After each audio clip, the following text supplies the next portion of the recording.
So last session में हमने object NAT के जरिए ट्रांसलेशंस की और इन तमाम ट्रांसलेशंस के अंदर हमने जो कमांड इस्तेमाल की that was NAT inside comma outside.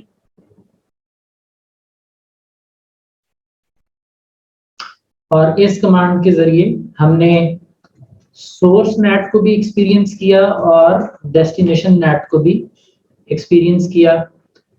हमने आउटबाउंड नेट को भी एक्सपीरियंस किया और हमने इनबाउंड नेट को भी एक्सपीरियंस किया। यहाँ पे इशारा है स्टैटिक नेट की जानिब।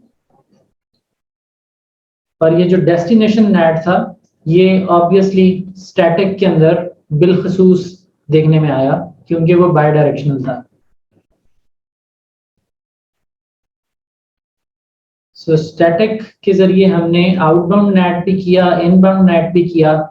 इनबाउंड के लिए तो बिलखसूस हमें स्टैटिक की जरूरत है। आउटबाउंड बहरहाल डायनामिक और पैट के जरिए भी हो सकता है। और इनबाउंड नेट जब हम करते हैं स्टैटिक तो उसमें डेस्टिनेशन नेट हो रहा होता है। सोर्स नेट हमने जब भी किया अभी तक that was all in outbound direction. Inbound direction के अंदर हमने डेस्टिनेशन नेट देखा, या आउटबाउंड डायरेक्शन में भी जो रिप्लाई ट्रैफिक थी उसमें हमने डेस्टिनेशन नेट ऑटोमेटिकली होता हुआ देखा। So this is what we have done so far. इसी को अगर हम वही लॉजिक्स हैं, सब कुछ वही है, थोड़ी सी डायरेक्शन अगर चेंज कर दें, डीएमजी को हम आउटसाइड कर दें तो ये आई hope it is not confusing. इसके अंदर हम ये कह रहे हैं कि कोई शख्स डीएमजी में बैठा हुआ है और उसको हम ट्रांसलेट कर रहे हैं आउटसाइड की जानिब। सो मोस्टली हमारे जो सर्वर्स हैं जिनको हमने इंटरनेट से इनकमिंग डायरेक्शन के अंदर अलाउ करना होता है वो डीएमजी में पड़े होते हैं। तो NAT inside comma outside usually इस्तेमाल होता है इंटरनेट एनेबलमेंट के लिए, where as NAT DMG comma outside use होता है अगर आपने इंटरनेट से किसी को भी डीएमजी में पड़े हुए सर्वर तक लेकर के आना है। फॉर एग्जाम्पल अगर यहीं हम एज्यूम कर लें कि राउटर 3 हमारा डीएमजी का सर्वर है, तो हम क्या कॉन्फ़िगरेशन करेंगे अगर हमने इस सर्वर को इंटरनेट पे पब्लिश करना है डीएमजी के सर्वर को। तो हम कमांड दे रहे होंगे पहले हम ऑब्जेक्ट बना लेते हैं type network and let's say this is our web server. उसमें हम अपने वेब सर्वर का होस्ट डिफाइन कर देंगे which is 10133 at the moment, IP of R3 as if R3 is our server. और यहां हम कमांड देंगे NAT DMG comma outside static, और यहाँ पे हम जो भी पब्लिक आईपी देना चाहें वो दे सकते हैं। ये a.b.c.d पब्लिक आईपी के जरिए इंटरनेट की जानिब से लोग आपके डीएमजी तक आएंगे प्रोवाइडेड ACL अलाउ करें।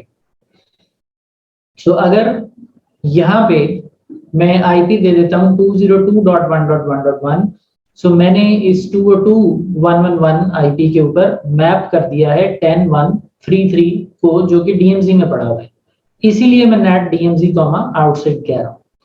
और इसके साथ हमें जाहिर है access list outside dot in के अंदर परमिट टीसीपी या जो भी पोर्ट इस सर्वर की जिस पे लिसन कर रहा है वो आप फिर डिफाइन करेंगे।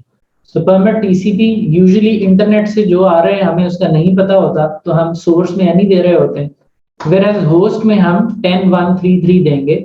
और हमने इस चीज का भी मुशाहिदा किया था लास्ट टाइम कि ACL में आप अपने रियल आईपीज देते हैं बिकॉज नेट इंजन अनट्रांसलेट करके आपकी आउटसाइड इंटरफेस की ACL के हवाले ट्रैफिक करता है EQ23। So this is the complete recipe of publishing और making a server online जो आपके DMZ में पड़ा हुआ है as if वो एक telnet सर्वर है। So हम अपने एक telnet सर्वर को इंटरनेट पर पब्लिश कर रहे हैं using this command recipe। इसे कॉन्फ़िगर कर लेते हैं। इससे पहले अगर मैं R2 पर आकर के telnet करूं 202.111 तो R2 मुझे क्या रिस्पांस देगा वो देख लेते हैं।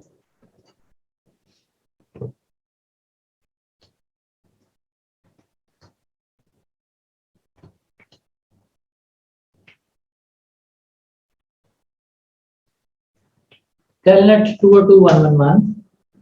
So there is no response. Trying and trying. Now question is कि हमारे इस सिनेरियो में जब मैं राउटर 2 के ऊपर बोल रहा हूँ telnet 202.111, तो क्या ट्रैफिक राउटर 2 जो है वो भेज भी रहा है ASA की जानिब? रिमेंबर, इससे पहले हम यहाँ पे जो भी आईपी इस्तेमाल करते रहे हैं, that IP practically was of 10s range, 10 1 2s range, यानी हम अपने वैन की रेंज का ही आईपी अपने as a outside inside global इस्तेमाल करते रहे. But in this configuration we are using an IP 202.111 which is not from your WAN subnet. It does not belong to your WAN subnet, which means router 2 has no clue that where 202.111 is. जब तक उसको यही नहीं पता 202.111 किधर है, तब तक वो ARP की रिक्वेस्ट किस इंटरफेस से निकालेगा, इसका अंदाजा तो राउटर 2 को सिरे से ही नहीं है. हाँ, ASA पर ट्रांसलेशन होने के बाद ASA will respond to the ARP requests against 202.111, but कोई कहे तो सही कि 202.111 का मैप दो इस डेटा लिंक पर. राउटर 2 तो नहीं कहने वाला इस डेटा लिंक पर, क्योंकि उसको नहीं पता कि 202.111 इस डेटा लिंक पर अवेलेबल है. इसका मतलब ये है कि जब आप अपने ASA में ट्रांसलेशन करते हैं किसी ऐसे आईपी पर जो आपके वैन आईपी से हटकर होता है, तो आपको अपने ISP से रूट डलवाना पड़ता है towards your ASA. So you need to get route added towards ASA. And if this router 2 is also in your custody, ये आपका इंटरनेट राउटर है, इस पर पूल रूटेड है पब्लिक, तो आपको यहाँ से वो पर्टिकुलर IP पीछे ASA की तरफ पुश ऑन करना पड़ेगा using a route.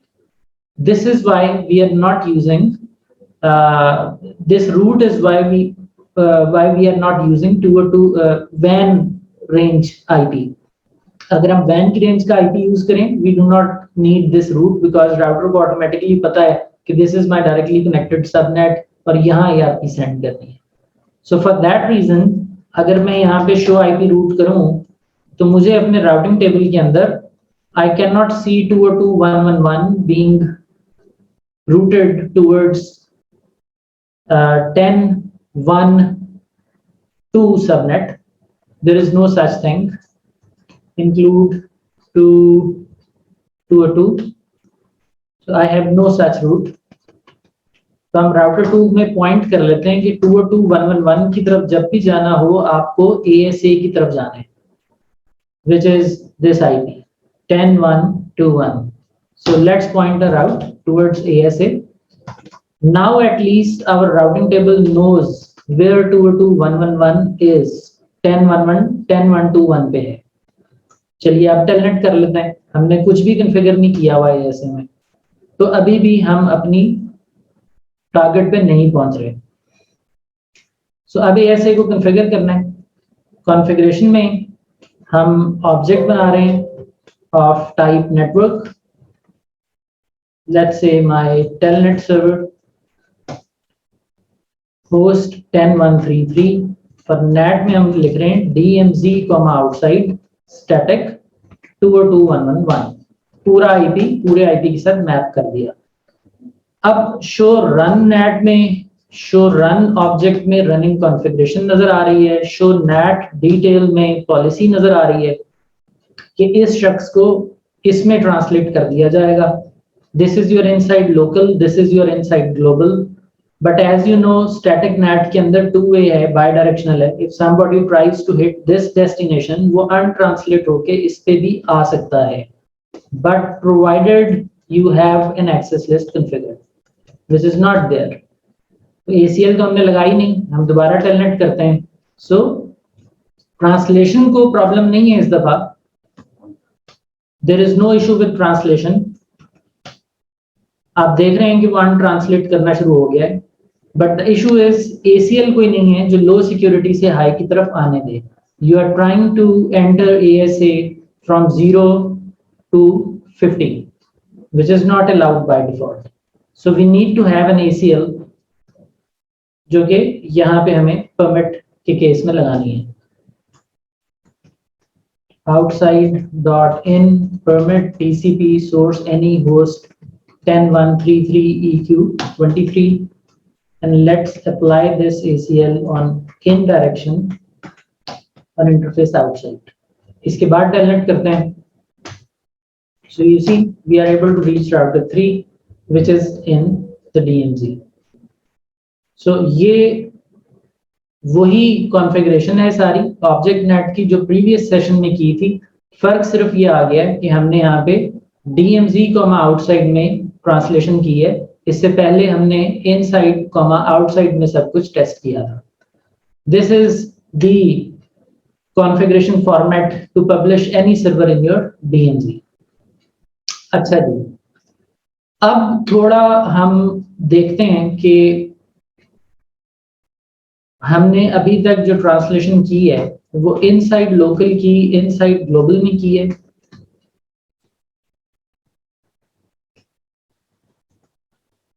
But outside local और outside global was never changed.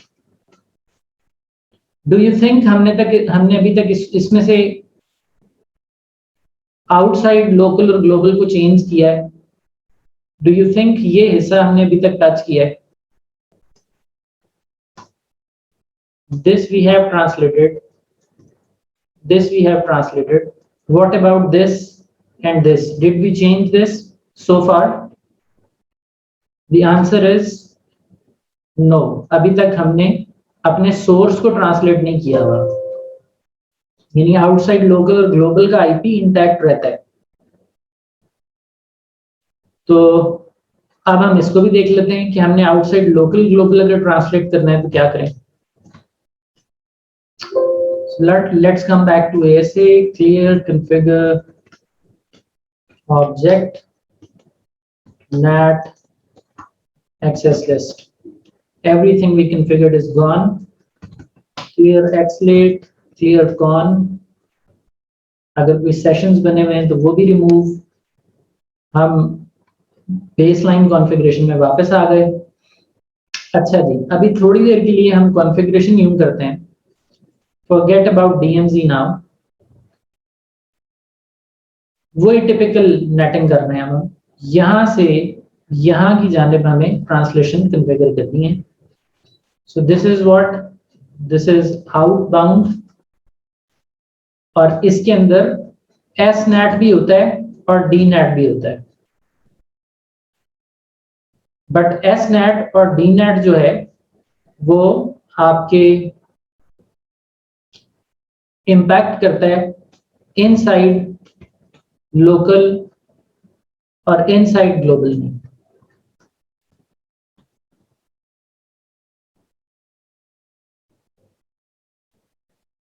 इस कॉन्फ़िगरेशन के एवज जो इम्पैक्ट आता है वो इनसाइड लोकल और ग्लोबल में ही आता है. You agree?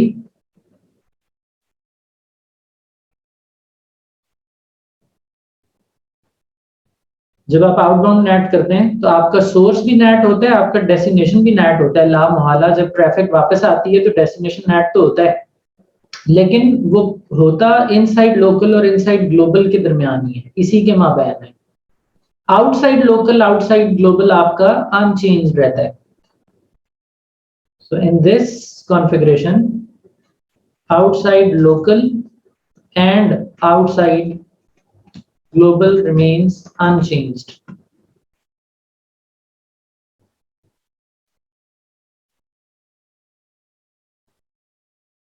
This is what we have done so far. इसी को एक दफा रिकॉन्फ़िगर कर देते हैं. कैसे करेंगे? ऑब्जेक्ट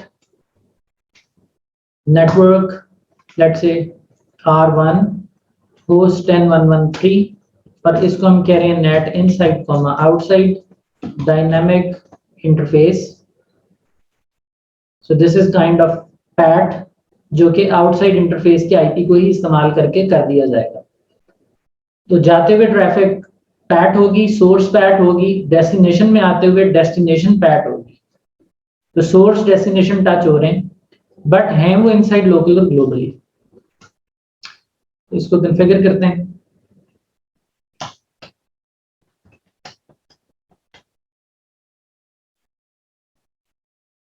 ओके, यूं करते हैं कि हम इसको टू वे करने के लिए स्टैटिक कर लेते हैं, बिकॉज ये टू वे नेट नहीं है, we need to way for the proof of concept, तो टू वे कर लेते हैं, 10 1 2 10 कर लेते हैं। I hope it makes sense to you. This is two way NAT. इसको इस्तेमाल करके कल को बाहर वाला भी अंदर आना चाहे तो आ सकता है, देयर इज अ पॉसिबिलिटी। नहीं शाहरुख, इंटरफेस कीवर्ड के बाद हमें इंटरफेस लिखने की जरूरत नहीं है, क्योंकि ये जो आप लिख रहे हैं ना यहाँ पे आउटसाइड, ये इसको रेफर करता है इंटरफेस।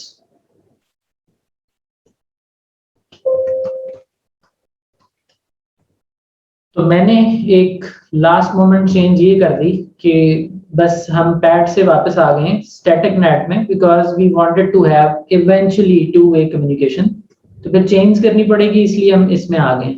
बट रिगार्डलेस इसमें भी वही कुछ ही होना है, सोर्स नेट वापसी पे, डेस्टिनेशन नेट इनसाइड लोकल ने इनसाइड ग्लोबल में ही बदलना है, आउटसाइड लोकल ग्लोबल ने अनचेंज ही रहना है। Okay, let's go for it. Access list बना लेते हैं, outside dot in permit ICMP any, क्योंकि ICMP बाय डिफॉल्ट अलाउड नहीं है, तो हम उसको अलाउ कर रहे हैं। अच्छा जी, show run object,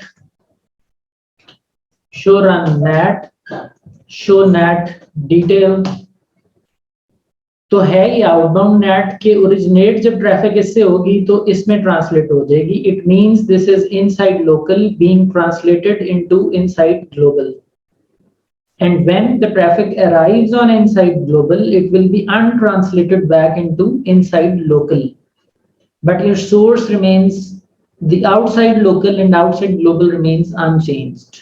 I hope you understand this. show accelerate में भी देख लीजिए, इनसाइड से 10 1 1 3 आएगा तो आउटसाइड पे 10 1 2 10 बन जाएगा। इसका मतलब ये भी है कि आउटसाइड पर कोई 10 1 2 10 पर आएगा तो वो इनसाइड पर 10 1 1 3 पे चला जाएगा, because static NAT is two way. I hope अभी तक जो कुछ कॉन्फ़िगर किया this makes sense to all of you. अब R1 से पिंग करते हैं,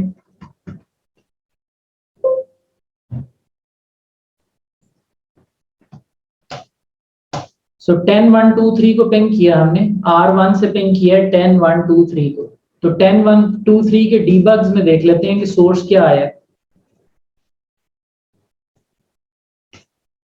सो पिंग किया और R2 which is on outside उस पर देखें तो हमें नजर आ रहा है कि सोर्स में 10 1 2 10 का कोई आईपी है जो हिट कर रहा है 10 1 2 3 को। अब ये 10 1 2 10 कौन है? ये हमारा इनसाइड ग्लोबल है। So we are getting translated onto 10 1 2 10 and then we are hitting 10 1 2 3. 10 1 2 3 is our outside local and outside global. अच्छा, हमें राउटर 2 पे ये तो नजर आ गया कि इनसाइड लोकल इनसाइड ग्लोबल में ट्रांसलेट हुआ है।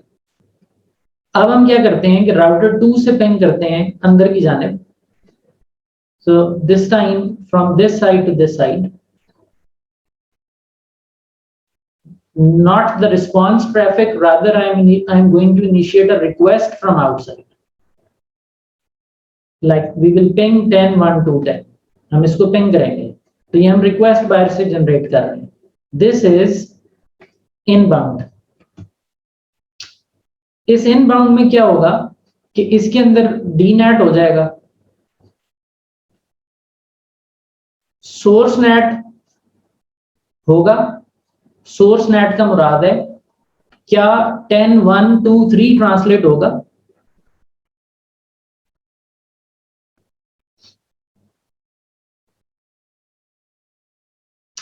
नेचुरली 10 1 2 3 ट्रांसलेट नहीं होगा, इसमें सिर्फ डी नेट हो रहा है, there is no S NAT happening by default.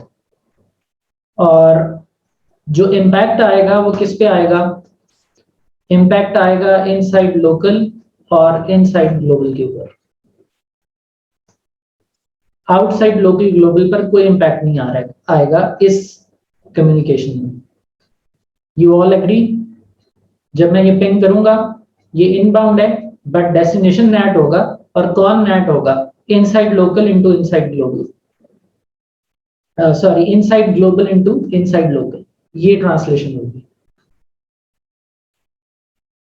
And this is kind of destination net. Agreed?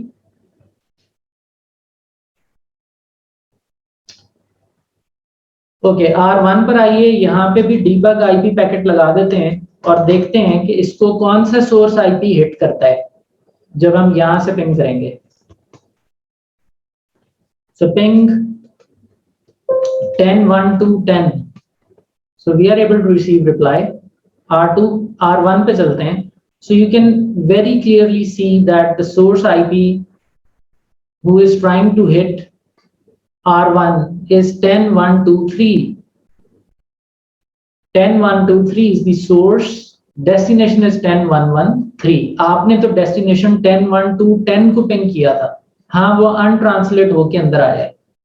सो आपकी डेस्टिनेशन देखिए ट्रांसलेटेड है, बट आपका सोर्स एज इट इज आया है। Source is 10.1.2.3, this is not translated, और होता भी नहीं है 99% केसेस में, जरूरत भी नहीं है कि इसको ट्रांसलेट किया जाए। ये यूजुअली पब्लिक आईपी होता है, तो ये एज इट इज आता है। हाँ, डेस्टिनेशन जो है वो नेट हुई है इनसाइड ग्लोबल लोकल में, क्योंकि आपने 10.1.2.10 को हिट किया था, लेकिन ट्रैफिक आई है 10.1.1.3 पे। यहां तक ऑल अंडरस्टैंडेबल?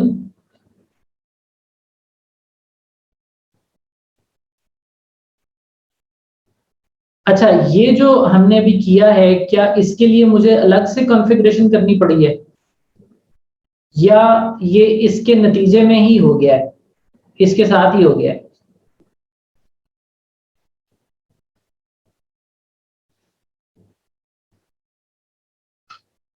ये जो कॉन्फ़िगरेशन की है, इसके नतीजे में ये काम तो हो गया है ना जी। दैट मीन्स ये बाय डायरेक्शनल था। एग्रीड? अब करना है जी, जो नई बात करनी है वो ये है कि हमने यहाँ पे एस नेट ऐड करना है। We need to do this S NAT. हमें यहाँ पे एस नेट क्रिएट करना है। जब हम एस नेट करेंगे तो एक्चुअली हम क्या करने जा रहे हैं, we need to translate outside local and outside global, that we need to translate. So हम शायद ये चाहते हैं कि आउटसाइड ग्लोबल जो कि 10.1.2.3 है, हम चाहते हैं कि जब ये आउटसाइड लोकल की शक्ल इख्तियार करे तो ये 10.1.1.10 हो जाए। Make sense? This is source net inbound and impacting your outside local, outside global.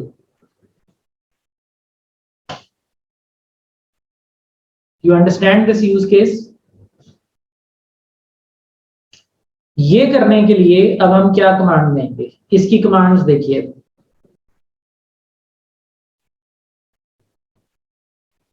बहुत simple, straight forward. Object network R2 host 10.1.2.3 NAT outside comma inside।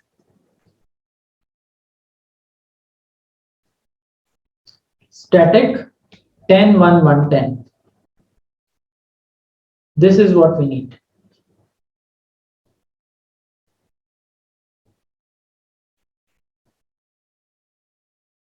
to accomplish this।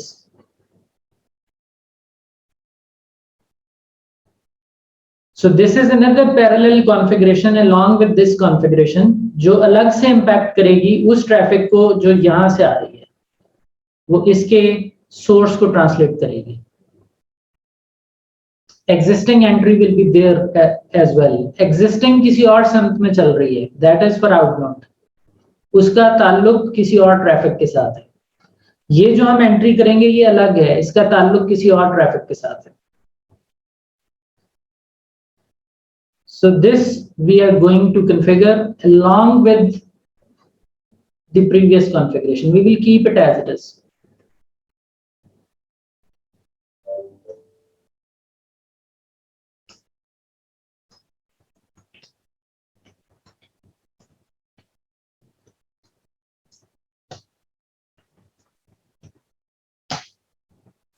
Net outside comma inside static, इसको आप dynamic कर लें, pad कर लें, it's up to you, हम इसको static कर रहे हैं। Show run object, show run net, show net detail. अब यहां पे देखिए, अगर किसी का सोर्स यानी ओरिजिन होगा 10.1.1.3 तो वो ट्रांसलेट हो जाएगा 10.1.2.10 में। ये है अंदर से बाहर की जानिब, इन टू आउट। ये हमारी पहली कॉन्फ़िगरेशन थी ऑटोनेट की। दूसरी कॉन्फ़िगरेशन ये कहती है कि आउटसाइड से इनसाइड की जानिब हम ट्रांसलेशन करेंगे, और वो कैसे होगी, आने वाले का सोर्स 10.1.2.3 हो तो हम उसको ट्रांसलेट कर देंगे 10.1.1.10 में। सो गोया कि ये आउटसाइड ग्लोबल है, जिसको हम आउटसाइड लोकल में बदल देंगे, और ये इनसाइड लोकल था जिसको हमने इनसाइड ग्लोबल में बदल दिया। इसको अगर हम यहां से पिक करके इधर ले आते हैं तो हम इसको रिलेट कर सकते हैं।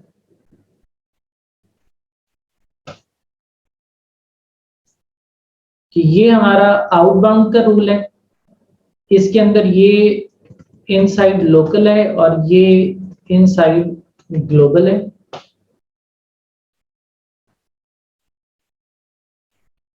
Whereas अगर इसकी बात करें तो ये आउटसाइड ग्लोबल है, जिसको हम ट्रांसलेट कर रहे हैं आउटसाइड लोकल में।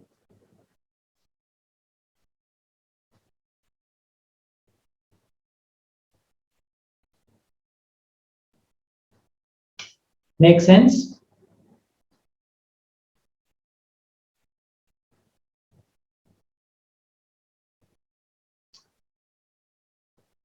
तो इसके बाद अब हम पिंग करते हैं। पहले इस शख्स को जो भी हिट आ रही थी वो 10.1.2.3 से आ रही थी। अब हम बाहर से पिंग करते हैं 10.1.2.10 को, क्योंकि हमने जो अपनी ट्रांसलेशन की हुई है वो 10.1.2.10 पे की हुई है। So we will ping 10.1.2.10, inside global को पिंग करेंगे। इनसाइड ग्लोबल को पिंग कर रहा हूं, इनसाइड लोकल में ट्रांसलेट हुआ और आउटसाइड ग्लोबल भी लोकल में ट्रांसलेट होना चाहिए। तो अब देखिए, जो सोर्स आ रहा है वो है 10.1.1.10, डेस्टिनेशन जिसको आपने हिट किया है वो 10.1.1.3 है। इसको भी यहां ले आते हैं, ये नतीजा निकला है। तो ये सोर्स कौन है? This is basically outside local.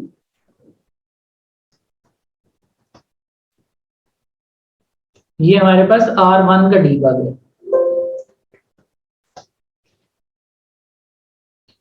और जो डेस्टिनेशन है वो कौन है? This is inside local. और ये डीबग जनरेट हुआ है जब हमने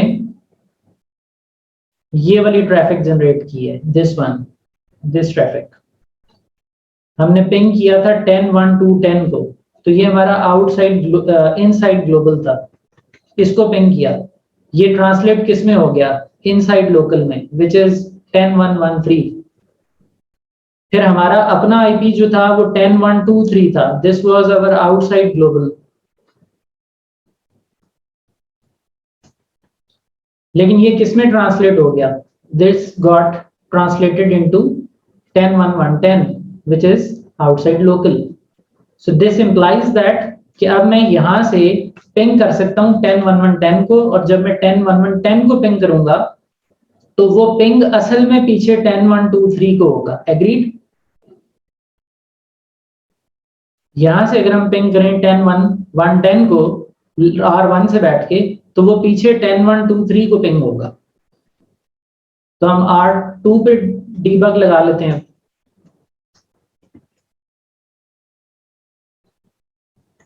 और R1 पर आकर मैं पिंग कर रहा हूं 10.1.1.10 को। So who is 10.1.1.10? It is responding nobody in my local LAN.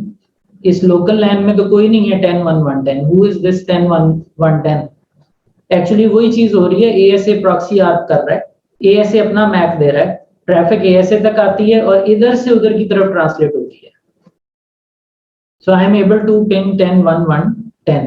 R2 पे देखिए, आपको नजर आ रहा है कि सोर्स में एक शख्स 10 1 2 10 आया है। Now who is this 10 1 2 10?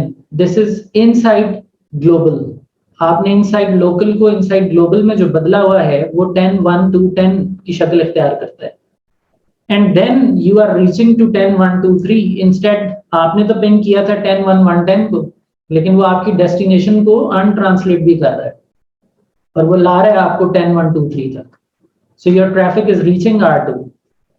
You are pinging 10 1 1 10, but that traffic is reaching R2. Understood? So this is how you configure translation for outside local and outside global. In other words, inbound direction में source net, inbound direction में source net किया गया। तो अब आपको to way net clear है। हमने लफ्ज बोला to way net. You understand this now? कैसे किया हमने टू वे? इस तरह से किया कि एक ये ऑब्जेक्ट बनाया, एक ये ऑब्जेक्ट बनाया, इनसे टू वे की शक्ल इख्तियार की है। एग्रीड?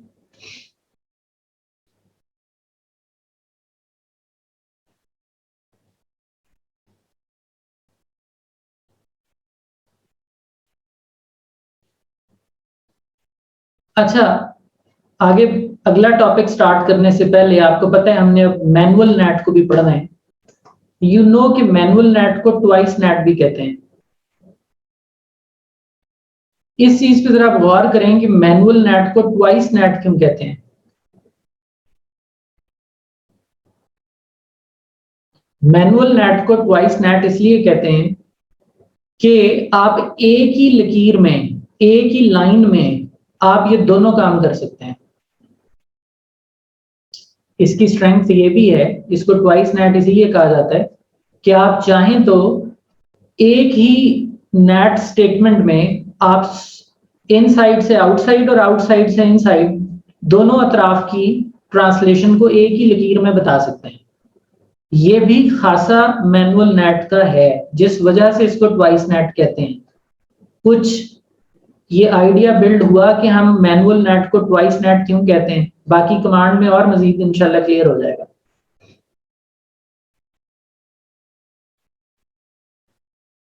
तो ऑब्जेक्ट नेट ने तो ऑब्जेक्ट बाई ऑब्जेक्ट चलना है। तो आपको अगर टू वे असरअंदाज होना है तो आपको एक अलग ऑब्जेक्ट बनाना पड़ा है। ट्वाइस नेट में ये काम आप एक ही लाइन में कर लेंगे and you will see how we will do that. लेकिन अभी मैनुअल नेट तक जाने में दरमियान में एक छोटे छोटे दो और टॉपिक हैं जो ऑब्जेक्ट नेट से जुड़े हुए हैं, उनको करके फिर हम आगे बढ़ते हैं। खैर, तो ये तो एक साइड लाइन डिस्कशन थी कि मैनुअल नेट को ट्वाइस नेट क्यों कहते हैं। इसीलिए कहते हैं कि ये जो काम हमने दो अलग ऑब्जेक्ट से किया अब वहां एक ही लाइन में कर लेंगे।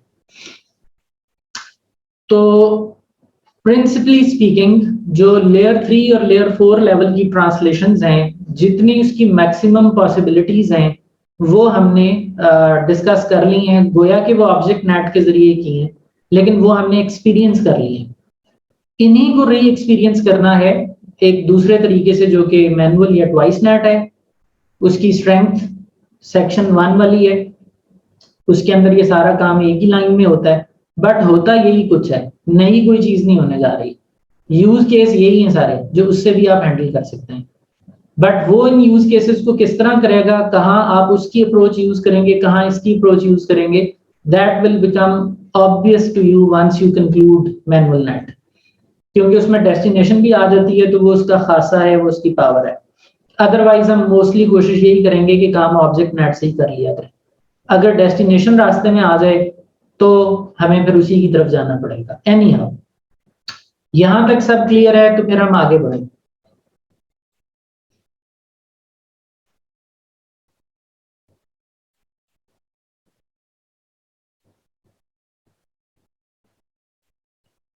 ओके, अच्छा जी, नाउ फ्यू थिंग्स जो कि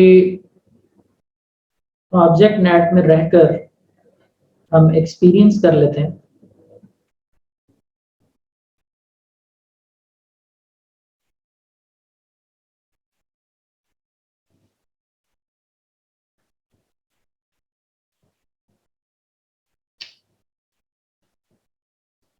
अच्छा, देखिए अभी हमने पैट नहीं कॉन्फ़िगर किया हुआ, पैट कॉन्फ़िगर कर लेते हैं, फिर स्लाइड की तरफ आते हैं एंड भी एक्सपीरियंस की ये स्लाइड हमें क्या कह रही है।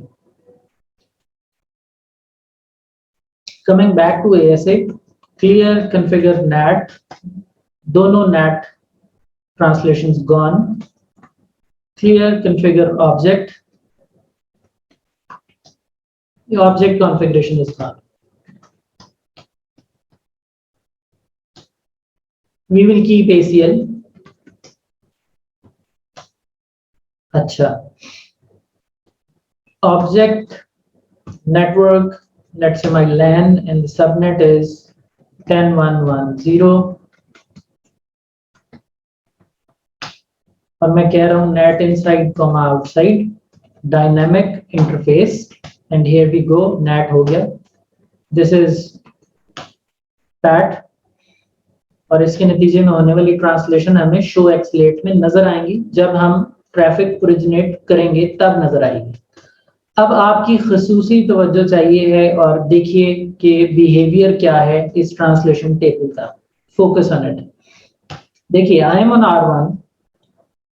R1, I ping 10.1.2.3, who is 10.1.2.10.1.2.3, the outside IP, R2's IP, मैं इसको पिंग कर रहा हूँ। So I ping this, I come back to ASA and write show xlate. My ping is finished, मैंने 5 हिट किए and I am done. मैं अब ping नहीं कर रहा, but the translation is there. कितनी देर तक ये ट्रांसलेशन यहाँ रहेगी, टाइमर्स हमने आगे पढ़ने हैं, बट नजर आ रहा है 30 सेकंड्स तक, आइडल है 16 सेकंड से, और जब ये 30 सेकंड का टाइमर गुजरेगा तो ट्रांसलेशन रिमूव हो जाएगी, so it's no more there. So आपने देखा कि ICMP के लिए जब पैट हुआ है तो आप तो एक्टिविटी करके चले गए, but that translation is there for 30 seconds and then it was removed. अच्छा, let's go for TCP, telnet 10.1.2.3 and we log in to router 2। अब मैं कहता हूँ show xlate, you can see there is TCP pat going on। इसके ऊपर भी idol timer और time out है इस पर भी, और वो चल रहा है टाइमर। अगर मैं यहाँ पर कोई भी एक्टिविटी कर दूंगा तो क्योंकि उससे ट्रैफिक गुजरी है, this timer should reset।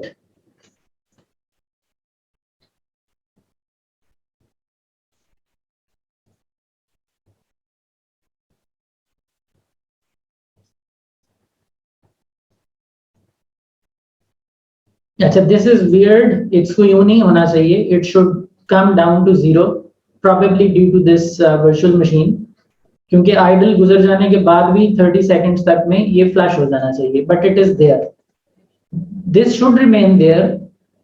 Otherwise जो हमारा कोर लॉजिक है वो तो यही कहता है it should remain there because I have an open session, it should remain there. But as soon as I kill my session, I write exit, I am back to R1. I am back to R1. Now check. It is immediately gone. I repeat. Telnet किया, router 2 में आया, the session is there. I write exit and it is not waiting for the idle timer to fire. It immediately goes away. Whereas when I ping 10.1.2.3, I am done with my ping. You see that the translation sticks there for 30 seconds and then it is removed.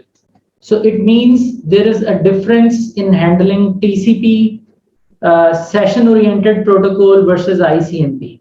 ICMP में ये translation पड़ी रह रही है, whereas TCP में as soon as you are done, your translation is removed. इस behaviour को अगर आप चेंज करना चाहें, टीसीपी और यूडीपी के बिहेवियर को अगर आप चेंज करना चाहें तो आप कर सकते हैं। बाय डिफॉल्ट वी यूज पर सेशन पैट। व्हाट इज पर सेशन पैट?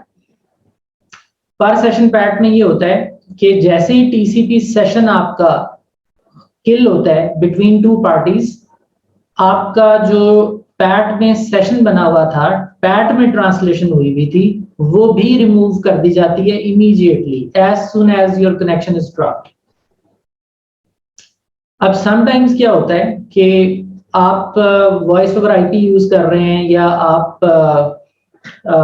आप कोई डेटाबेस कनेक्टिविटी एस्टैब्लिश कर रहे हैं, तो उसमें once you establish a connection and you disconnect after executing a query or initiating a phone call, तो immediately आपका कनेक्शन भी रिमूव कर दिया जाता है। फिर नेक्स्ट टाइम आप आते हैं, दोबारा ट्रांसलेशन की जाती है, फिर ट्रांसलेशन खत्म कर दी जाती है। तो जब ये चीजें साथ साथ as soon as your connection is removed, ये साथ साथ पैट टेबल से भी रिमूव होती हैं, तो आपका कनेक्शन क्रिएशन का जो वो प्रोसेस है वो मुतासर होता है।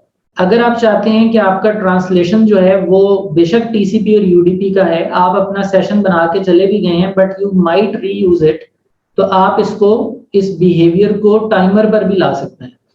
तो अगर आपने बिहेवियर को टाइमर पर ले आना है, ये स्पेशल ट्रीटमेंट नहीं देना टीसीपी यूडीपी को for any use case in your life, तो आप कह सकते हैं एक्सलेट पर session deny TCP any 4 to any 4 का मतलब है पूरे टीसीपी के लिए खत्म, any 4 to a particular IP and then you give a port, तो इसका मतलब है इस स्पेशल कैटेगरी के लिए खत्म। तो अगर मैं एक्सलेट पर session denied TCP show run xlate करता हूं तो कुछ नजर नहीं आ रहा। अभी देखिए शो एक्सलेट ट्रांसलेशन दिखाता है, शो रन एक्सलेट आपको अभी तक कुछ नहीं दिखाता। सो डिफॉल्ट कमांड्स ये डली हुई हैं, ये जो आपको नजर आ रही हैं ये हिडन है, but these commands are there by default. So that is the reason कि जब आप अपना डीएनएस क्वेरी करते हैं तो जैसी डीएनएस क्वेरी मुकम्मल होती है तो आपका पैट भी रिमूव कर दिया जाता है, and it makes lot of sense. Otherwise हर वक्त पैट में डीएनएस के लिए एक एंट्री पड़ी रहा करे और वो 30 सेकंड बाद क्या रिमूव होनी है, आप उतनी देर में नई कोई डीएनएस क्वेरी भेज देंगे तो वो हमेशा ही वहां स्टिक कर जाएगी पैट टेबल में। तो ये पर सेशन कर देने से क्या होता है कि जैसे ही आप डीएनएस कंप्लीट करते हैं ट्रांजैक्शन, एएसए अवेयर है, वो लेयर 7 पर देखता है। जब आपकी डीएनएस ट्रांजैक्शन मुकम्मल हो गई है तो वो आपके यूडीपी कम्युनिकेशन को की जो स्लॉट है ट्रांसलेशन में उसको भी साथ ही वॉश आउट कर देता है due to this configuration which is there by default. अब अगर इसमें तरमीम करनी है तो वो की जा सकती है। हम कहते हैं एक्सलेट पर session deny TCP any version 4 से any version 4 show run xlate. Now we have given instruction कि आपने सेशन बेस्ड ट्रांसलेशन नहीं करनी, टाइमर बेस्ड ट्रांसलेशन करनी है। अब अगर मैं शो एक्सलेट में जाता हूं और यहां से मैं टेलनेट करता हूं, जो कि पहले टेलनेट किल करने के साथ ही मेरी ट्रांसलेशन खत्म हो जाती थी। अब आप देखिए मैंने किल कर दिया बट ट्रांसलेशन वही है, it is not going away, it is gone timer based. ये अब सेशन बेस्ड नहीं रही, गोया के टीसीपी की ट्रांसलेशन थी लेकिन ये भी अब टाइमर बेस्ड हो गई, जस्ट लाइक आईसीएमपी जो कि होता ही टाइमर बेस्ड है। So you see, after 30 seconds, the entry is removed from the table. But मैं तो काफी देर से सेशन खत्म कर चुका हूं, मैं फिर सेशन खोलता हूं और इसको साथ ही क्लोज कर देता हूं। ये चीज यहां पे स्टक है, टाइमर बेस्ड हो गई है।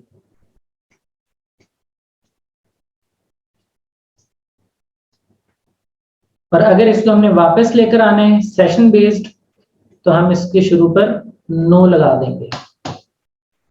शो रन एक्सलेट अब ये कोई आउटपुट नहीं आ रही तो ये डिफॉल्ट सेटिंग पे वापस चला गया। क्लियर एक्सेलेरेट कर देते हैं, दोबारा टेलनेट करते हैं। अब शो एक्सेलेरेट में ट्रांसलेशन पड़ी हुई है, एग्जिट करते हैं, show accelerate, translation is gone.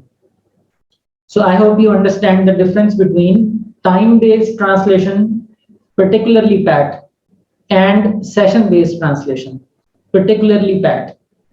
और इसके अंदर आपकी जो TCP और UDP है बिलखसूस उसको फोकस कर रहे हैं। ICMP ला मुहाला टाइमर बेस्ड है, TCP और UDP जो है वो बाय डिफॉल्ट सेशन बेस्ड है, UDP में भी डोमेन सेशन बेस्ड है, और अगर आप उसको वापस टाइमर बेस पर लाना चाहें तो आप कर सकते हैं। So this was one feature of changing the behavior of session handling in PAT tables on ASA.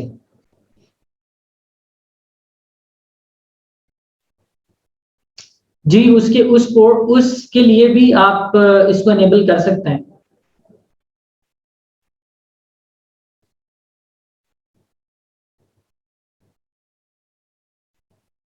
देखिए जिन जिन एप्लीकेशंस की अवेयरनेस है फायरवॉल के पास, उन एप्लीकेशंस के लिए वर्क कर सकता है। जिस तरह SNMP है, उसके अंदर SNMP की आपने गेट भेजी तो उसके बस रिक्वेस्ट आई तो खत्म हो गई बात।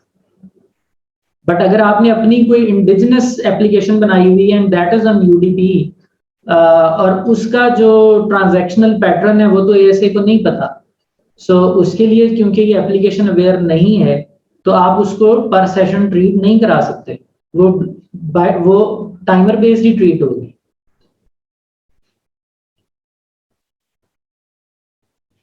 तो ASA जो है वो ये जब मॉड्यूलर पॉलिसी फ्रेमवर्क हम स्टडी करेंगे तो इसमें आप देखेंगे कि कुछ ऐसे प्रोटोकॉल्स हैं जिनके लिए ये अवेयर है। So you see, it is aware for TFTP, तो TFTP तो UDP बेस्ड है, ये उसके लिए अवेयर है। इसी तरह DNS जो है ये उसके लिए भी अवेयर है। इसको और प्रोटोकॉल्स के लिए इंस्पेक्ट में अवेयर किया जा सकता है, बट वो उतने ही हैं जितने सिस्को ने OS में डाले हुए हैं। You can not add your own, that you can not. SIP देख लीजिए, दैट इज UDP।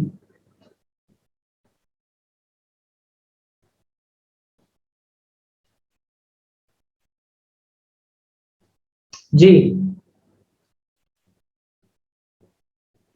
देखिए, जो एक्सलेट पर सेशन करते हैं हम, परमिट या डिनाई, इसके अंदर हमारे पास सिर्फ दो ऑप्शंस हैं।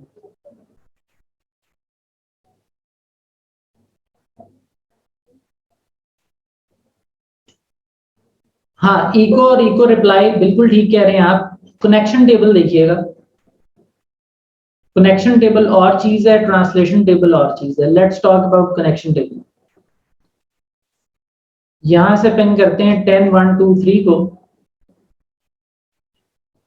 और कनेक्शन टेबल में आए, कनेक्शन बने हुए एंड कनेक्शंस आर गॉन। हालांकि कनेक्शंस के भी अपने टाइमर्स होते हैं, बट आप देख रहे हैं कि उसने ICMP को कनेक्शन ओरिएंटेड फीलर दिया है, कनेक्शन इज गॉन। तो जो बात आप शाहरुख कह रहे हैं कि इको और इको रिप्लाई होता है, फायरवॉल को वो नजर आना चाहिए, वो कनेक्शन टेबल में आ रहा है नजर। कनेक्शन टेबल में से एंट्री रिमूव हो गई है, it's not there. Where as आप टिपिकल UDP कम्युनिकेशन करें, for that we need to have a PC now.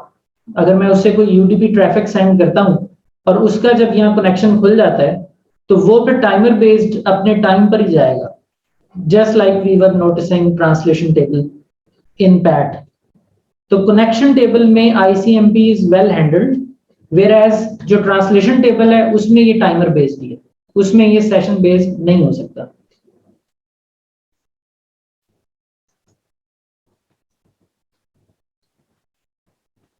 UDP DNS for connection table is not with timer, it is UDP DNS aware। वो भी as soon as your zone is resolved, your entry is gone। तो connection table की point of view से अगर आपके question को answer किया जाए तो हाँ, एएसए का लीना कोड आईसीएमपी को इको रिक्वेस्ट और रिस्पांस के साथ अवेयर है, डीएनएस की क्वेरी और रिस्पांस के साथ अवेयर है, इमीडिएटली कनेक्शन रिमूव कर देता है। But when we talk about the translation pack table बिलखसूस, तो उसमें ICMP only is timer based और no option for session based. For session based we have TCP and UDP, उसमें हम ऑन या ऑफ कर सकते हैं।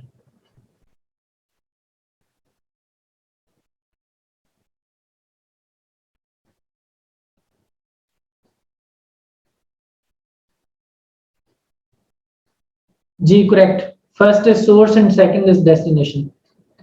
This is source and this is destination.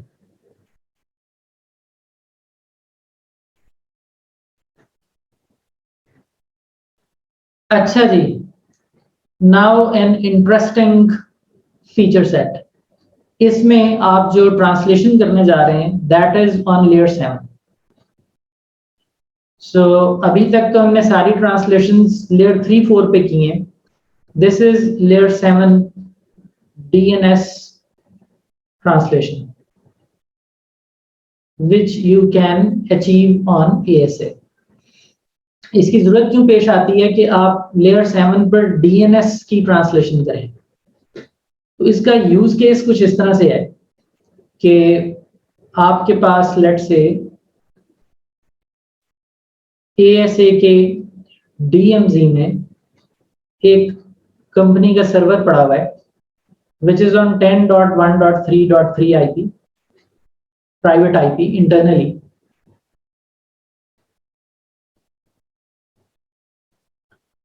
और इंटरनेट के ऊपर वो सर्वर आपने लेट से पब्लिश किया हुआ है 209.182.149.30 पे। यानी आप लोगों को कह रहे हैं ये आपने ट्रांसलेशन क्रिएट की हुई है ASA में, जो कोई भी इस IP को हिट करता है वो 10.1.3.3 पे आ जाता है। ये स्टैटिक नेट किया हुआ है, और ये स्टैटिक नेट किया किसके दरमियान हुआ है? ये किया हुआ है नेट DMZ आउटसाइड में। तभी तो लोग इंटरनेट से आपके इस सर्वर को एक्सेस कर लेते हैं। सो दिस इज आउटसाइड और ये DMZ है। सो एनी एक्सटर्नल यूजर वो यहाँ पे इंटरनेट वर्ल्ड पे जो DNS पड़ा हुआ है, let's say this is Google DNS जो कि 8888 IP पे है। ये यूजर जब इसको कहेगा कि मुझे अपनी कंपनी की जो डोमेन है abc.com इसका IP दो, तो इंटरनेट का DNS इसको IP देगा 209.182.149.30। फिर ये क्या करेगा? ये IP रिजॉल्व करवाने के बाद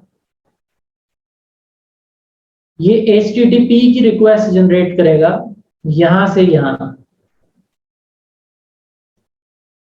this is it's HTTP request, अगर ये आपका वेब सर्वर है। अब वो रिक्वेस्ट ये कर रहा तो इसको है, लेकिन ऑब्वियसली वो रास्ते में कहीं ब्रेक होके ट्रांसलेट हो जाएगी 10.1.3.3 में, और इसको रिस्पॉन्स भी आ जाएगा वापस, तो वेबसाइट खुल जाएगी। This is good to go, okay, website खुल गई। अब आप थोड़ी देर के लिए सोचिए इनसाइड यूजर के तनाजुर से। We have a user here जो कि इनसाइड में बैठा हुआ है यहां पे। अब इसने भी अपनी कंपनी की वेबसाइट खोलनी है, DNS इसका भी यही है। ये इसको कहता है कि मुझे abc.com दो, ये उसको जवाब में IP देगा 209.182.149.30। अब ये IP मिलने के बाद जब ये HTTP रिक्वेस्ट इनिशिएट करेगा कि भाई मुझे जाना है, अब HTTP रिक्वेस्ट इनिशिएट की जाएगी ASA की तरफ, एंड दैट इज फॉर 209.182.149.30। तो ये ASA इस ट्रांसलेशन के साथ मैप नहीं कर सकता, क्योंकि ये ट्रांसलेशन तो डीएमजी कॉमा आउटसाइड के लिए हुई है, and the traffic coming is from inside. So from inside there is no such translation rule available in ASA that maps or takes this HTTP and lands it on this DMZ server. ये नहीं होगा. So resultantly for this company's internal user, the website is not found.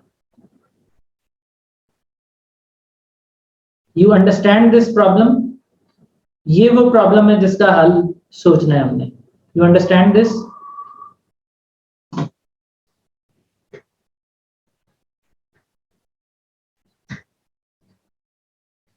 जो internet का DNS है उसने बाहर वाले user को हमारा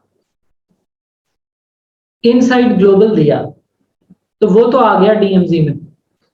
अब जो अंदर वाला यूजर है उसको भी वही डीएनएस सर्वर जब वो क्वेरी करता है तो उसको तो वो वही आईपी देता है, इनसाइड ग्लोबल वाला.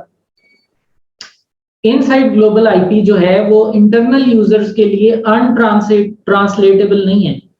तो जब वो अनट्रांसलेटेबल नहीं है तो ये तो चिराग तले अंधेरे वाली सीन हो गया कि कंपनी के अंदर के जो एम्प्लॉइज बैठे हुए हैं बस वही अपनी कंपनी की वेबसाइट नहीं खोल सक रहे, बाकी पूरी दुनिया खोल रही है जो कंपनी से बाहर बैठी हुई है. तो ये एक बड़ा नोन इशू है. अब इसका हल क्या किया जाए? इसका एक हल तो ये किया जा सकता है कि अगर आपने एएसए से काम नहीं लेना तो आप एक डीएनएस रख लें इंटरनली अपने नेटवर्क में और इन लोगों को आप वो वाला डीएनएस दे दें.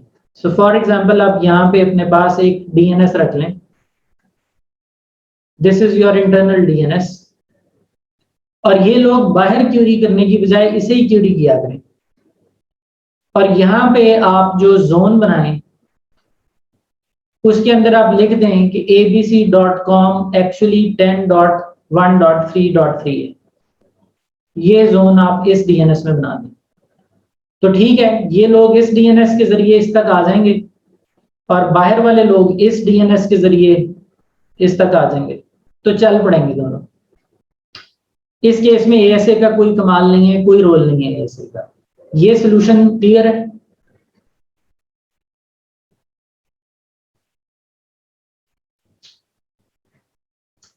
लेकिन अगर हमने ये नहीं रखना डीएनएस और हमने एक ही डीएनएस से काम लेना है तो हमें डीएनएस का जोन ट्रांसलेट करना पड़ेगा. We need to translate layer 7 DNS responses. हमें ये चाहिए कि जब हमारे इंटरनल यूजर्स बाहर वाले डीएनएस से पूछें कि abc.com का आईपी दो, उसने तो वही आईपी देना है जो उसको पता है 209 वाला, लेकिन एएसए यहां पर लेयर 7 ट्रांसलेशन करे और वो जब अंदर रिस्पॉन्स आए तो वो 2 और 9 को बदल के 10113 कर दे, 10133 कर दे. ये रिस्पॉन्स ट्रांसलेट करना है हमें जो बाहर के डीएनएस से वापस आ रहा है. तो अगर हम ये कर गए तो हम अपने इस यूजर को 10133 पे लैंड करा लेंगे. हालांकि बाहर से रिस्पॉन्स 2 और 9 का ही आया था, हमने डीएनएस का रिस्पॉन्स ट्रांसलेट कर दिया. Is this clear?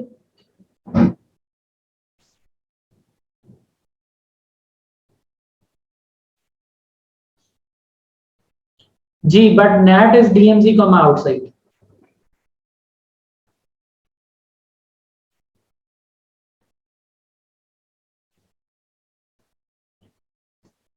तो आइए इसे कॉन्फ़िगर करते हैं. अब इसको कॉन्फ़िगर कैसे करेंगे? वापस आ जाते हैं इसी सिनेरियो में.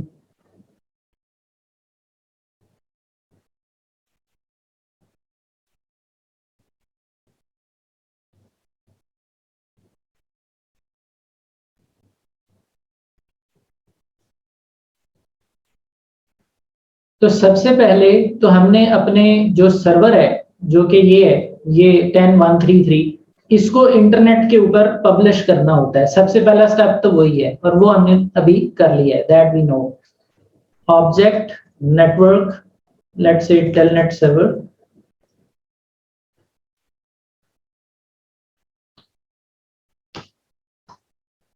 होस्ट 10133, इसको मैं चाहता हूं कि ये इंटरनेट की दुनिया पर पब्लिश हो जाए और ये रीचेबल हो जाए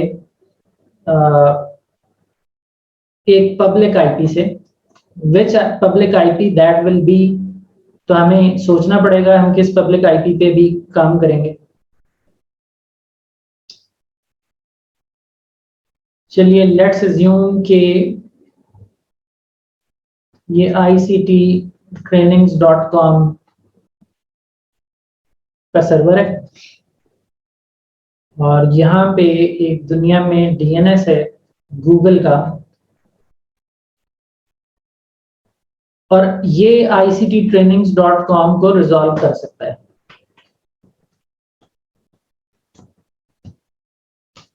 ये ICT ट्रेनिंग्स को किसमें रिजॉल्व करेगा?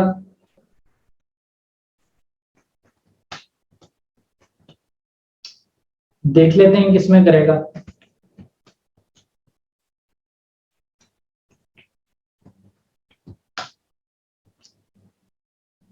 सो ये इस आईपी में रिजॉल्व करेगा। सो this is what ICTtrainings.com's IP over the internet is। तो एज्यूम कर लीजिए ये वो R3 वो सर्वर है, तो हम यहां पर ये वाला IP एज्यूम कर लेते हैं। So what we are doing is we are translating 10133 into 209.182.198.40। ये कर लेने से कोई इंटरनेट की ट्रैफिक अब इस आईपी के लिए हमारे इस लैब टोपोलॉजी में नहीं दाखिल हो जाएगी और ICT ट्रेनिंग्स की इंटरनेशनल जो वेबसाइट है वो इस राउटर पर नहीं पार्क हो जाएगी। ये तो बस हम अपने पास कर रहे हैं और इस R2 पर से हम रूट भी पॉइंट करेंगे कि 2 और 9 की जितनी भी ट्रैफिक है वो इसको दे दो, R2 के ऊपर।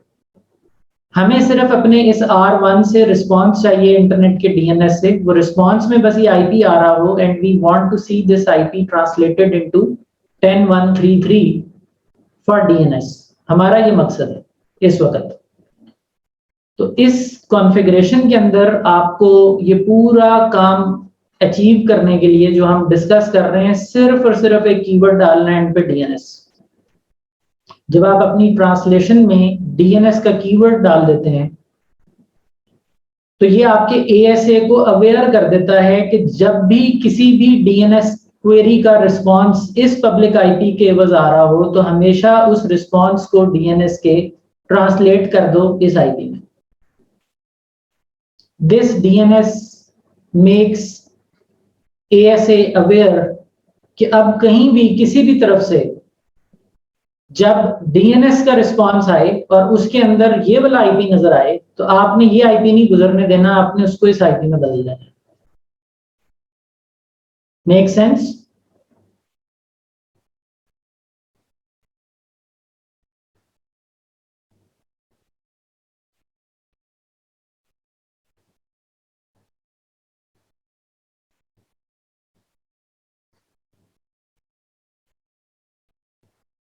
Doesn't matter.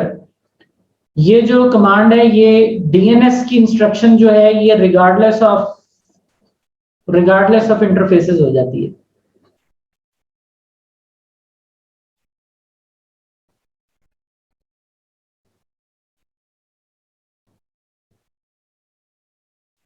अच्छा जी, सो अभी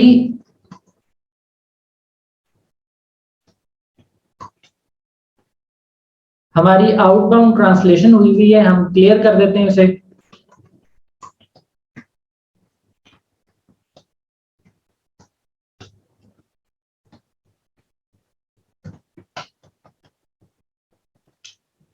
So nothing is configured so far.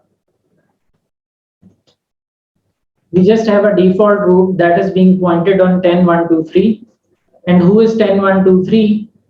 10123 is router 2 और इसके पीछे इंटरनेट है। तो हमारा इंटरनेट इस वक्त ASA से ऑनवर्ड चल रहा है। हम गूगल की DNS को पिंग कर लेते हैं। So we have live feed in our lab right now. We are able to reach 888। R1 पर आते हैं एंड वी पिंग 888, हमारी राउटिंग नेम सर्वर के साथ हो रही है। इसको हम कॉन्फ़िगर कर लेते हैं। IP domain lookup, IP name server 888। अब हम पिंग करते हैं ict-trainings.com।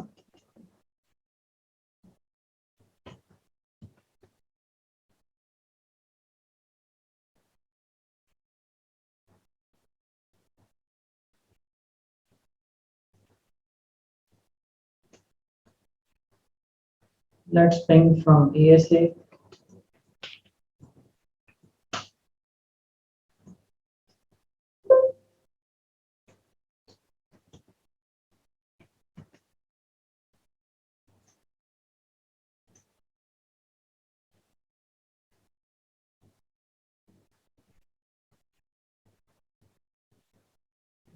Check from here first.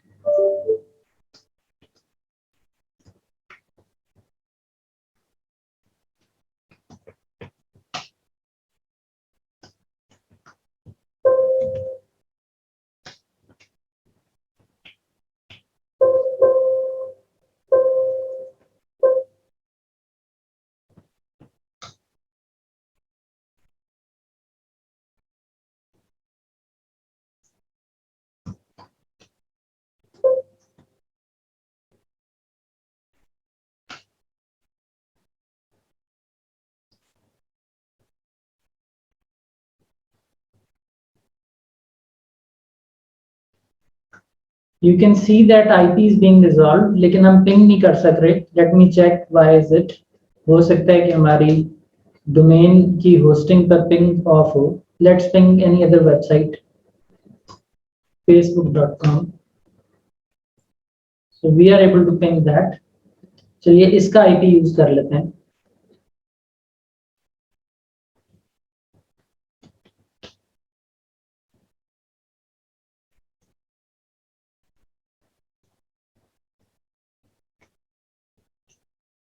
So we are pinging facebook.com and it is taking us to this particular IP।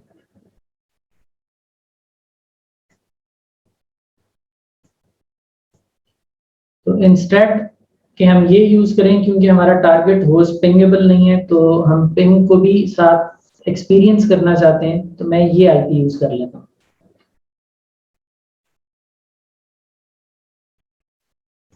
So let's go for this configuration।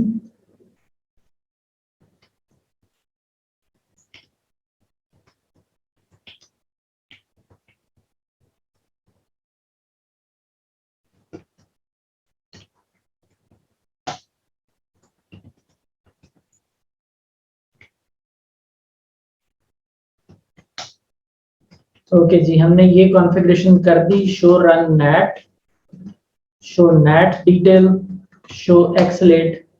और xlate में आप देख सकते हैं स्टैटिक के साथ डी भी लिखा आ रहा है। So this is going to be used for DNS zone translation as well.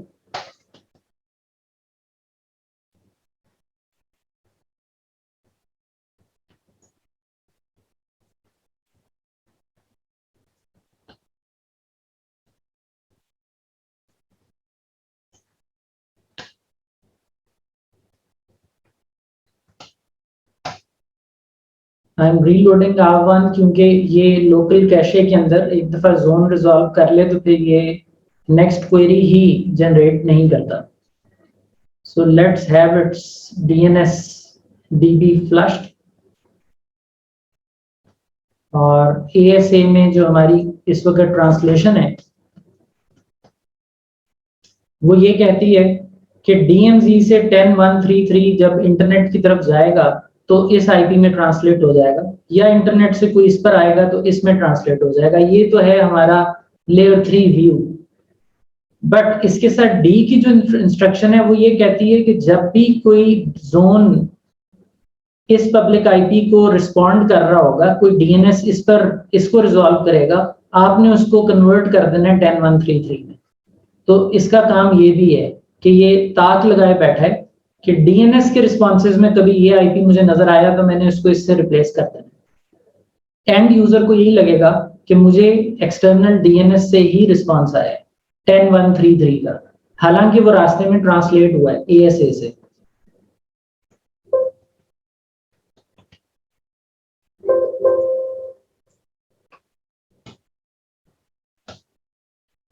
So can you see we are pinging facebook.com and it is taking us to 10133, response 888 आया है। अब रिप्लाई क्यों नहीं आ रहा? क्योंकि हमने अपने डीएमजी के ऊपर एसीएल नहीं लगाई थी। So let's apply an ACL on dmz.in.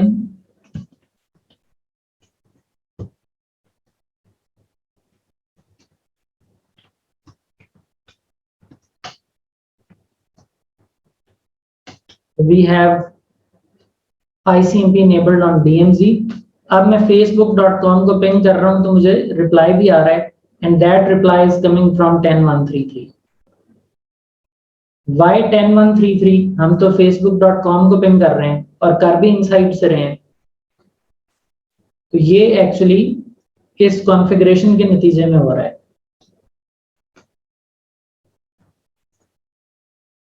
This configuration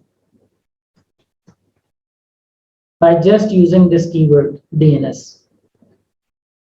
Does that make sense?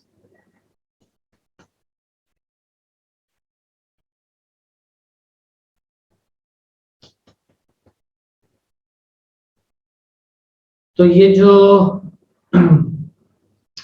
जो प्रॉब्लम है जिसमें आप अपनी ही ऑर्गेनाइजेशन के सर्वर को नहीं एक्सेस कर पाते समटाइम्स, तो वहां अलग से डीएनएस रखने की बजाय by just adding another keyword DNS in your static NAT commands, you can resolve a zone into an appropriate IP of your wish, और वो लोकल आईपी होगा और आप उसके साथ डायरेक्टली कम्युनिकेट कर सकेंगे। So this is how it is. User ने इनसाइड से डीएनएस को क्यूरी की, यहाँ मिसाल में दिखाया जा रहा है ftp.cisco.com, रिप्लाई में ये आईपी आया है, लेकिन वो डीएनएस रिप्लाई जो है वो ट्रांसलेट कर दिया जाएगा एएसए पर इनटू दिस आईपी, और इस यूजर को ये लगेगा जैसे इंटरनेट के डीएनएस ने मुझे जो रिप्लाई किया है वही ये वाला आईपी किया है, और ये फिर उसके साथ लोकली कनेक्शन बना लेगा। तो इसकी बाहर को ट्रांसलेशन इस आईपी से हुई है, बाहर बैठे हुए लोग इसको इस आईपी से जानते हैं, लेकिन हमारा अंदर बैठा हुआ यूजर तो इससे 10.1.3.14 के जरिए ही हिट करेगा, और वो कैसे कर पाएगा अगर उसका डीएनएस जोन रिजॉल्व कर लिया जाए, ट्रांसलेट कर लिया जाए। तो उसके लिए हमने कुछ नहीं किया, we just added a keyword called DNS. You can have here DMZ comma outside, doesn't really matter. And this is called DNS doctrine. And this is possible on static objects. Clear है जी यहाँ तक?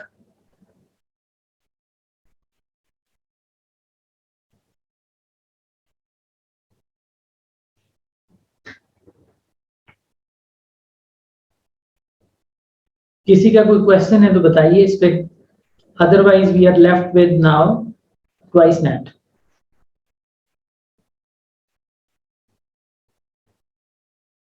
नहीं जी, port forwarding के लिए नहीं है ये।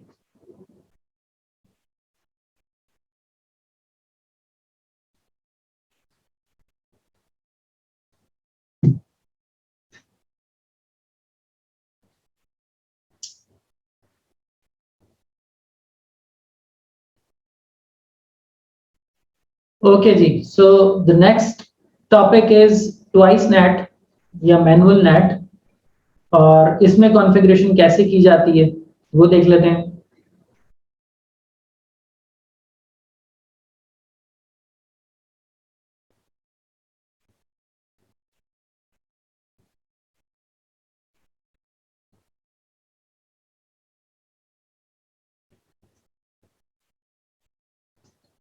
अच्छा, TwiceNet को कॉन्फ़िगर करने के लिए आपको जो ऑब्जेक्ट्स हैं वो अलग से बनाने हैं और नेट की कमांड्स ऑब्जेक्ट से बाहर देनी है। सो फॉर एग्जांपल, अगर आपने डायनामिक TwiceNet करना है तो आप लिखेंगे ऑब्जेक्ट लेट्स से नेटवर्क लैन इसके अंदर हम सबनेट दे देते हैं 10.1.1.0। हमें ऑब्जेक्ट बनाना पड़ेगा नेटवर्क का, लेट्स से पब्लिक पूल,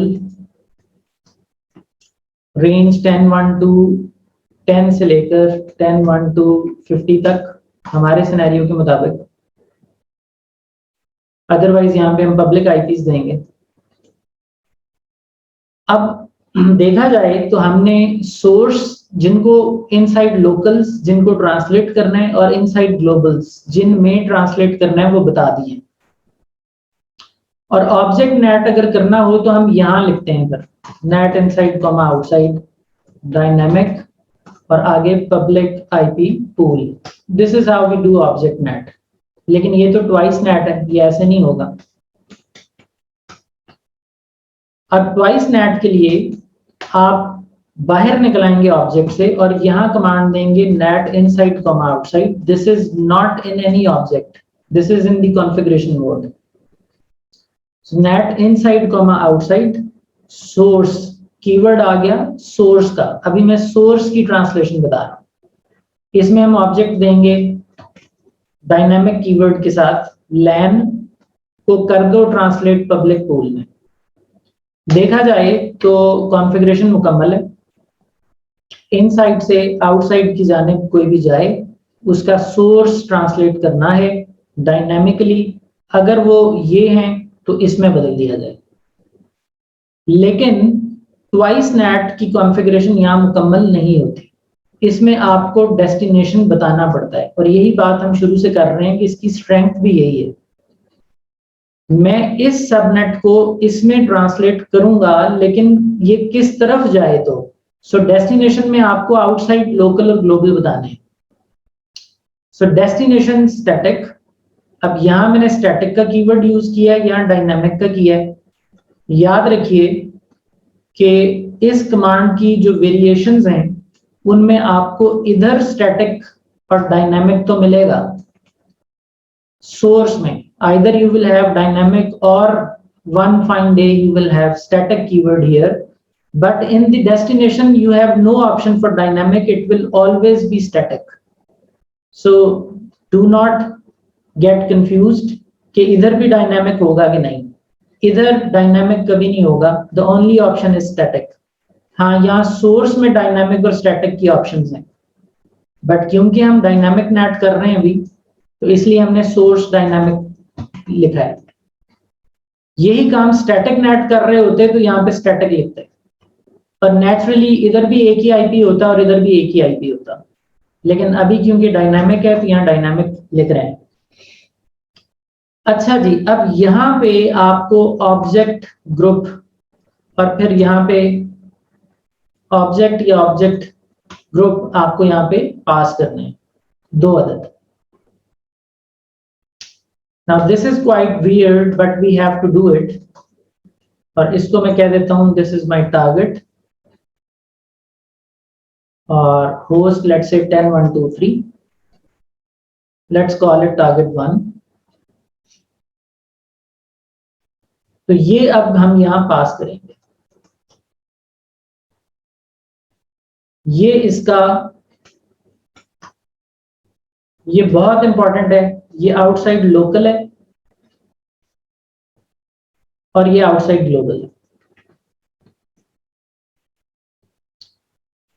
ये जो है आपका ये इनसाइड लोकल है दिस वन, और उसके बाद आप इनसाइड ग्लोबल ले रहे हैं। This is inside local, this is inside global, this is outside local and this thing is outside global. तो इसमें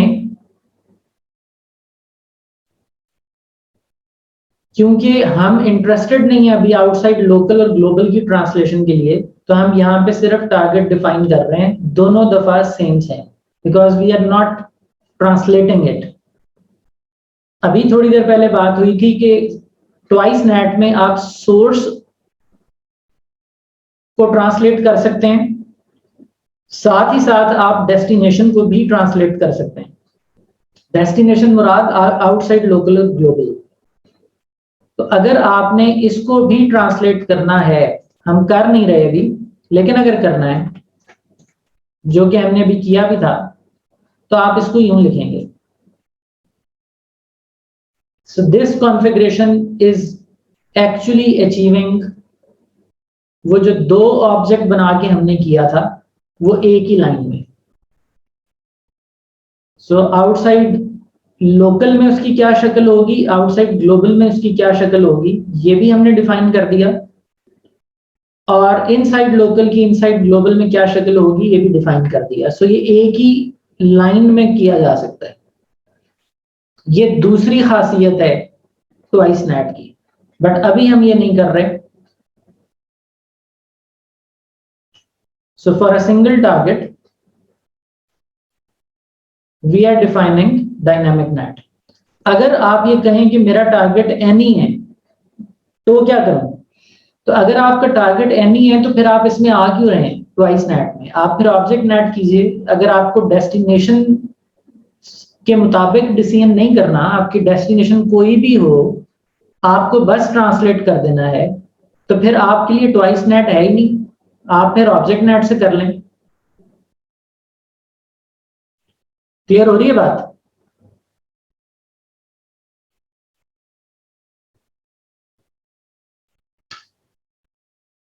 अब इसी की एक और शक्ल देखिए जिसमें आपको इसकी स्ट्रेंथ का अंदाजा होगा। लेट्स से ये मेरा पब्लिक पूल 1 है,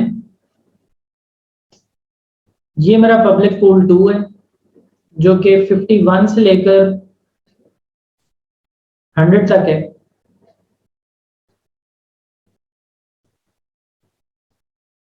और यहां पे हम दो टारगेट डिफाइन कर देते हैं,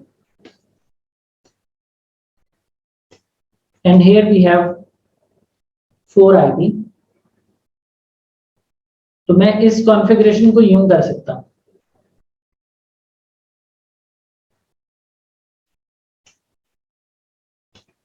अब इस कॉन्फ़िगरेशन में हम क्या कह रहे हैं कि जब लैन के लोग इस टारगेट को हिट करें, जिसको हमने नहीं ट्रांसलेट करना, बस target outside local global same same है, लेकिन जब वो इस आउटसाइड लोकल ग्लोबल फॉर्मेट की तरफ हिट करें तो पब्लिक पूल 1 में ट्रांसलेट हो जाए, और यही लोग जब टारगेट 2 को हिट करें तो पब्लिक पूल 2 में ट्रांसलेट हो जाए।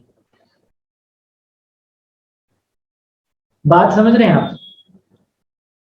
सो NAT inside comma outside source dynamic LAN का जो सबनेट है उसको आप ट्रांसलेट कर रहे हैं पब्लिक पूल 1 में इस टारगेट के लिए, और लैन के सबनेट को आप ट्रांसलेट कर रहे हैं पब्लिक पूल 2 में इस टारगेट के लिए। तो अलग अलग ट्रांसलेशंस होंगी, डेस्टिनेशन बेस्ड ट्रांसलेशंस होंगी। समझ रहे हैं बात?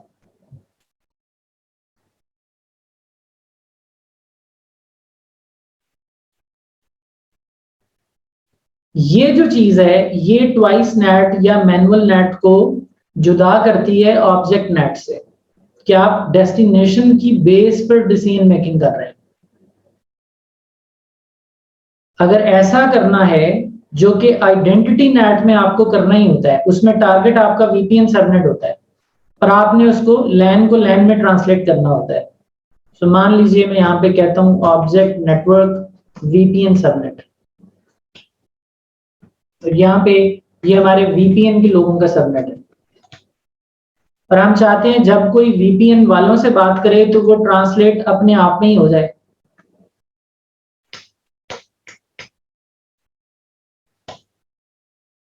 तो हम यहाँ पे ये लिख सकते हैं कि लैन को लैन में ही ट्रांसलेट कर दो अगर टारगेट है आपका वीपीएन सबनेट।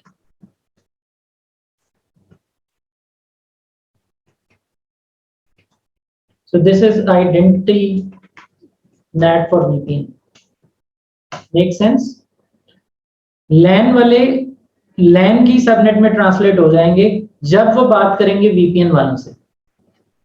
टारगेट 1 से बात करेंगे तो इसमें ट्रांसलेट हो जाएंगे, टारगेट 2 से बात करेंगे तो इसमें ट्रांसलेट हो जाएंगे।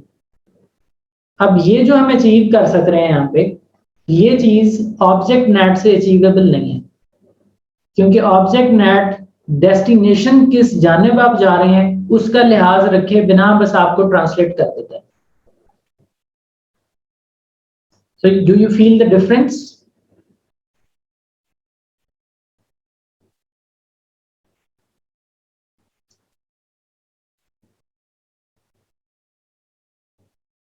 जी बिल्कुल आप कर सकते हैं, लेकिन मैं वही कह रहा हूं कि वो क्यों करेंगे आप, फिर इससे आप ऑब्जेक्ट से कीजिए ना, that is more elegant way any को डील करने के लिए।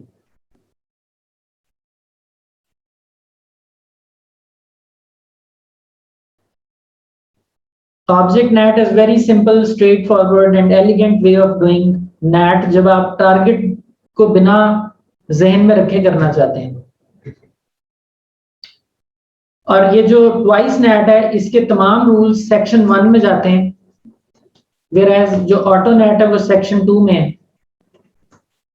और ये इसीलिए है कि इसमें डेस्टिनेशन बेस्ड डिसीजन है, तो ये पहले प्रोसेस हो जाना चाहिए, ऑटो नेट बाद में प्रोसेस होना चाहिए, इसलिए इसको फौकियत हासिल है। लेकिन अगर आप इसके एंड पर ये कीवर्ड दे देंगे आफ्टर ऑटो, ये कीवर्ड दे देंगे, तो फिर ये वाला रूल, पर्टिकुलर रूल, ये सेक्शन 3 में चला जाएगा, जिसके साथ आपने आफ्टर ऑटो दिया। तो इसकी प्रेफरेंस जो है वो ऑटो के बाद हो जाएगी इस लाइन की। अंडरस्टूड?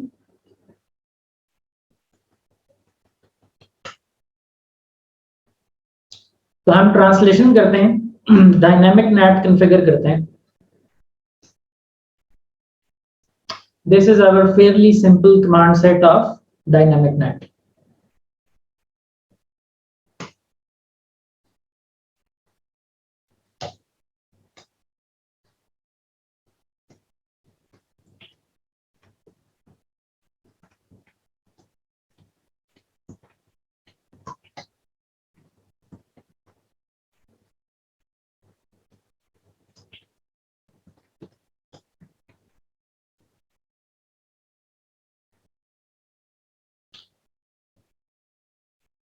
तो आप देखिए कमांड लग रहा है कि मैंने ऑब्जेक्ट के अंदर टाइप की है तो वहीं चली है, लेकिन आप फील कीजिए कि ये मुझे बाहर ले आया है, कॉन्फ़िगरेशन मोड में ले आया है, तो यहां एक्सेप्ट हुई है command, it is not actually accepted with in the object. Show run net, show run object. अब देखिए नेट की कमांड अलग से नजर आ रही है, it is not under any object, this is totally separate command, और ये कॉल कर रही है अपने अंदर ऑब्जेक्ट्स को। क्या ख्याल है? इससे पहले नेट की कमांड को जब मैं देखता था शो रन नेट, तो वो मुझे किसी ऑब्जेक्ट के अंदर नजर आती थी।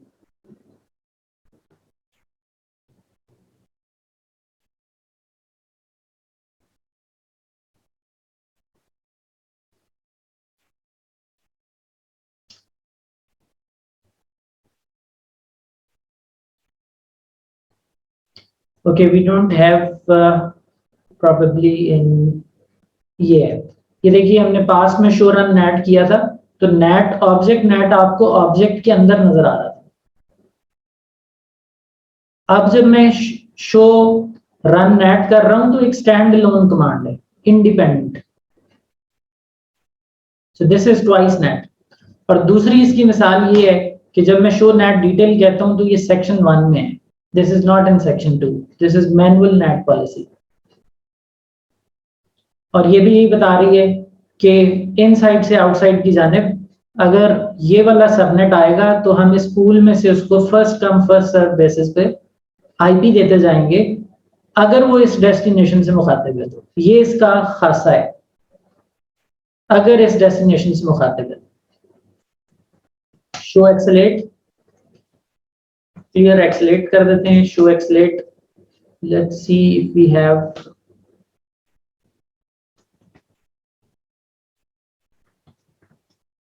यहाँ पे डीबग लगा लेते हैं और देखते हैं कि हमें जब हम पिंग करेंगे तो किस सोर्स से हिट आई है। तो आप देख रहे हैं कि सोर्स 10.1.2.18 ने हिट किया है 10.1.2.3 को। Now who is 10.1.2.18? 10.1.2.18 is from this pool. यहां से हमने जब पिंग किया है इसको, तो इस पूल में से हमें 10.1.2.18 आईपी मिला है। यहाँ शो एक्सलेट देखते हैं, यू कैन सी 10-1 आउटसाइड के ऊपर 10-1 to 18 बन के गया है 10-1-1-3 इनसाइड से, और ये आई का ही फ्लैग है, वही फ्लैग है, डायनामिक है, बट ये रो जो जनरेट हुई है, ये जनरेट हुई है यूजिंग ट्वाइस नेट, वो आपको यहां से पता चल रहा है, this is generated against twice net.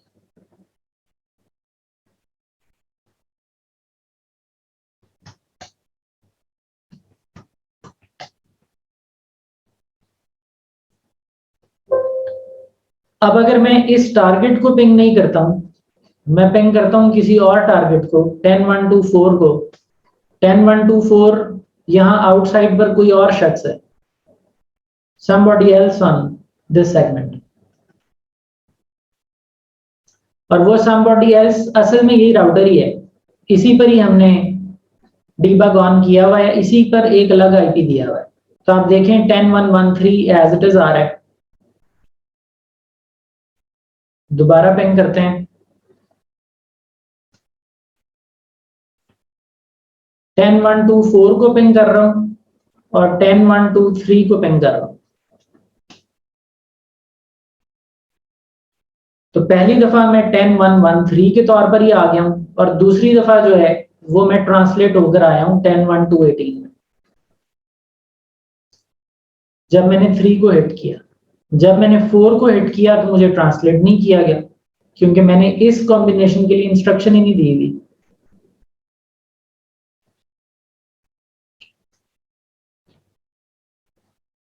बात समझ में आ रही है जी यहां तक?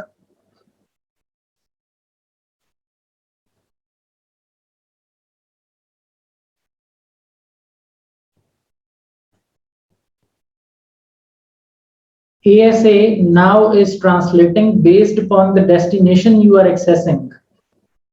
When you hit 10-1-2-3, this is your target for which you want translation. When you hit 10-1-2-4, this is not your target for which you have defined translation. लिहाजा 10-1-2-3 के लिए आप ट्रांसलेट हो गए, whereas 10-1-2-4 के लिए आप ट्रांसलेट नहीं हुए।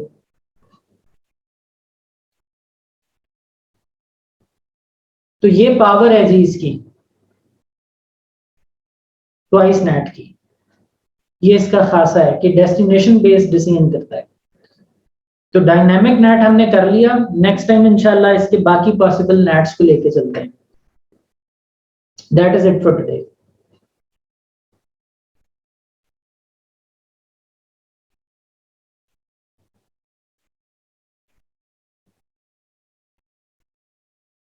नहीं शाहरुख, डेस्टिनेशन जो है वो यानी जो इसकी ट्वाइस नेट की जो डेस्टिनेशन है इसकी बात कर रहे हैं। हाँ, ये जाते हुए डेस्टिनेशन है, लेकिन वापसी पर ये लोग आपके सोर्स में है, रिस्पॉन्स में। आप इसको आउटसाइड लोकल और ग्लोबल से तशबीह देना, फिर आपको समझ आ जाएगी कि कब कब ये सोर्स में है, कब कब ये डेस्टिनेशन में है। हम इनको सोर्स और डेस्टिनेशन कहने की बजाय बस आउटसाइड लोकल और आउटसाइड ग्लोबल कह रहे हैं। तो आपको पता है कि कब आउटसाइड लोकल और ग्लोबल सोर्स में होते हैं और कब डेस्टिनेशन में होते हैं। ये आपका आउटसाइड लोकल है, ये आपका आउटसाइड ग्लोबल है, और जब रिस्पांस आएगा नेचुरली ये सोर्स में चले जाएंगे, जब रिक्वेस्ट जाएगी आउटबाउंड ये डेस्टिनेशन में होंगे। ओके जी, दैट्स इट फॉर टुडे। इंशाल्लाह कल मुलाकात होगी। अल्लाह हाफिज।